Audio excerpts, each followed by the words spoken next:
60 வருடங்களுக்கு முன்பு மாற்றத்துக்காக ஓட்டு போட்டோம். மீண்டும் மாற்றத்தை பத்தி பேசுறோம். ஆனா உண்மையில் மாற்றம் நடந்ததா? வாங்க அரசியல் பயில்வோமில் பார்ப்போம்.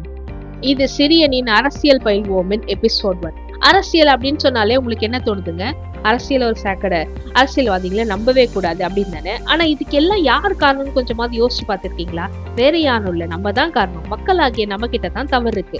அதனாலதான் அரசியல் பயில்வோம் தொடரோட முதல் எபிசோடா மக்களாகிய நம்ம எங்கெல்லாம் தவறு செய்யறோம் அப்படின்ட்டுல இருந்து ஆரம்பிக்கலாம்னு முடிவு பண்ணியிருக்கேன். பொதுவா 4 முக்கிய தவறுகள் செய்யறவங்க.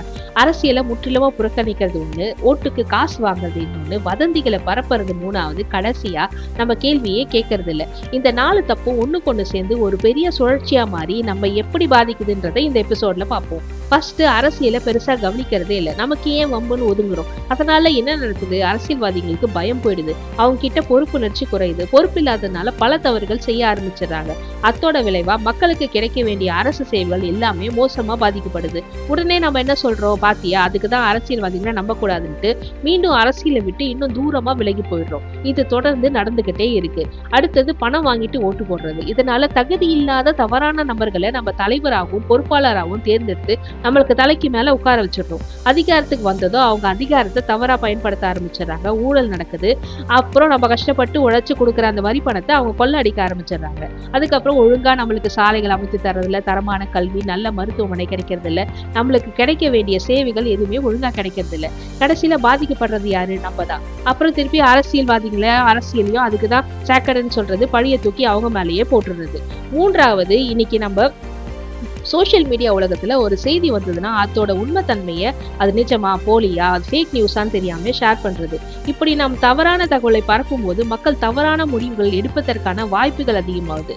ஒரு ஒட்டுமொத்த சமூகத்திலையும் ஒரு தவறான அரசியல் கலாச்சாரத்தையே உருவாக்குது.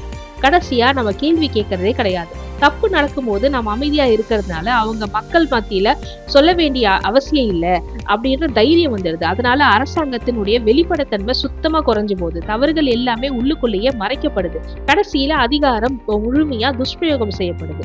சரி, இந்த 4 விஷயங்களும் தடுத்து நிறுத்தி ஒரு மாற்றத்தை கொண்டு வரணும்னா என்ன செய்யணும்? முதலாவது, நம்ம அரசியலை கத்துக்கணும். 2வது, செய்திகள் ஃபேக் நியூஸை பரப்பக்கூடாது. 3வது, பயப்படாம கேள்வி கேட்கணும். 4வது, அரசியும் அதிகாரிகளையும் பொறுப்பேற்கும்படி நம்ம வற்புறுத்தணும்.